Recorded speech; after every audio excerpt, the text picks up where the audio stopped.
This one won't be long, by the way. This one's pretty cut and dry. In my opinion. Would you stop? What? I'm trying to give us a few seconds of silence so I can start.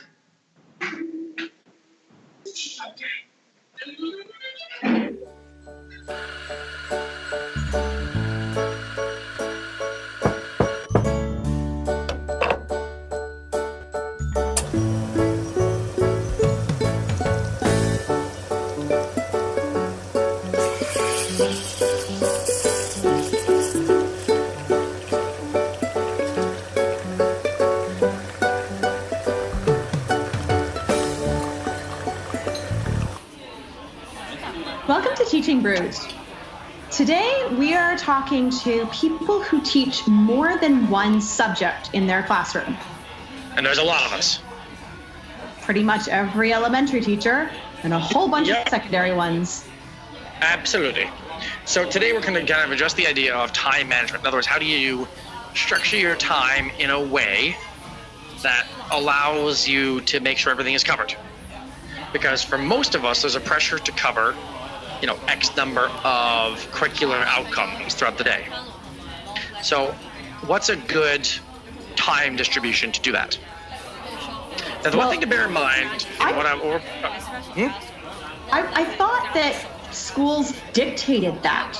Like, I can remember sitting in staff meetings and them saying, you should have this many hours of English and this many hours of math, and and teachers taking notes and figuring it out. To a certain degree, they do, but I mean, a lot of times when people are saying that, you're like, yeah, you know what? There is a lot of validity to it, so I just kind of want to reinforce certain beliefs in that. So the first thing to remember is try as best you can to have certain times sacred for certain things. A lot of kids need structure. A lot of kids like to know that at certain times of the day, certain things are being done.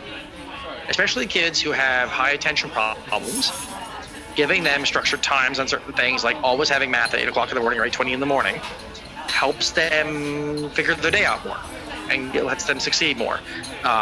So having times be quote unquote sacred to things, obviously within reason. If you have an assembly during a math time, then you might have to shift math to later in the day or whatever.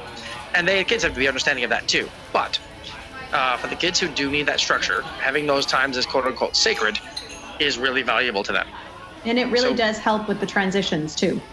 Yeah, massively. So bear that in mind as you're creating your schedule and building it in. Now, I'm not going to say that there's a perfect time for math and there's a perfect time for literacy and there's a perfect time for studying science. I mean, the reality is little kids, the little kids seem to focus better in the morning. Teenagers, on the other hand, it's later in the day.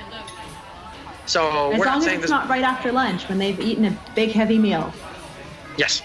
So bear that in mind, though. Like, the best times to do things are not set in stone. I know for me personally, I do math at the beginning of the day, but that's because it's how our schedule is structured. We have 60 minutes at the beginning of the day, and the second block is 90. So I do literacy then. But not everyone does it that way. That's just the way I find it easier. But I do try my best to ensure that math is done at 8 o'clock every day, or 8:20 every day. Because that way the kids know, hey, it's time for math. Matter of fact, I did flip the schedule around once just for fun. And the kids were like, Mr. Harnett, we're not doing math right now. Why? And I was like, you do notice these things. Brilliant. Anyways, so have a time that's sacred for each subject area. And make it obvious on the schedule. If there is a day where something happens that you need to flip a math or literacy or social studies block, then write it on the schedule and say, hey guys, on every day 5, we're going to have math at 12:30 instead of 8 because of this reason. And it could be that you actually flip things around anyway, where you've got, some days you're starting with math, other days you're going to start with science, and on the third day you're going to be starting with literacy. That's okay too. Yeah, but just have it as have a routine set in your schedule so that it helps them understand it. In terms of basic time frames, the general rule being 60 to 90 minutes per math per day, 90 minutes kind of at minimum for literacy per day, and that includes things like read alouds and grammar lessons, stuff like that. And then an hour to an hour or so for social studies and or science per day. That's the typical rule most schools follow with. I've always found that if you can err on the side of 90 minutes of math per day, it's often better, because I find that a lot of kids need a lot of reinforcement. So as a result of that, try your best to get it in, but I understand that, a day is a day, and you often don't get that full 90 minutes for math. So try to get your minimum of 60 minutes per day. Yes. Literacy, 90 minutes sacred, yeah, that's kind of clutch. You kind of need to have about 90 minutes a day for literacy. And you can, sometimes that be like your 15 minutes, that might be the bell work at the beginning of the day, which might be grammar based. And you might have 15, 20 minutes for a read aloud every day, which means, 60 minutes of, a mini lesson or work they're doing. But still, try to make it about 90 minutes per day, because that's where you'll find kids will learn the most. And you'll also be able to cover your curricular outcomes kind of best that way too. So it's all well and dandy to create this nice, pretty schedule and everything fits in its appropriate block, but then reality happens. And you've got the learning assistance teacher coming in and saying, hey, can I steal so-and-so for this time? And then you've got somebody else coming in and saying, oh, can I just make a quick announcement to your kids? And then you get pulled out for an assembly on another day. So how do you cope with all of that? Well, number one, you got to be flexible. You can't be rigid about that sort of thing. If someone needs to pop in to make a spontaneous announcement, be okay with that. Train your kids to be okay with that. And then when it's done, move on. Like, get right back on track. If the kids are used to the idea that those little things happen, getting them back on track is very easy. And have your signals ready to go. Have your signals that indicate to them we're ready to get back on track. Have those clearly laid out at the beginning of the year and reinforce them throughout the year. Sometimes a quick 5 count to get back to where you were is normal. And I think it can be very easy. Those distractions, quote unquote, will be as big or as small as you make them. And if you make them big, they'll be big. And if you make them small, they're going to be small to the kids too. Yeah.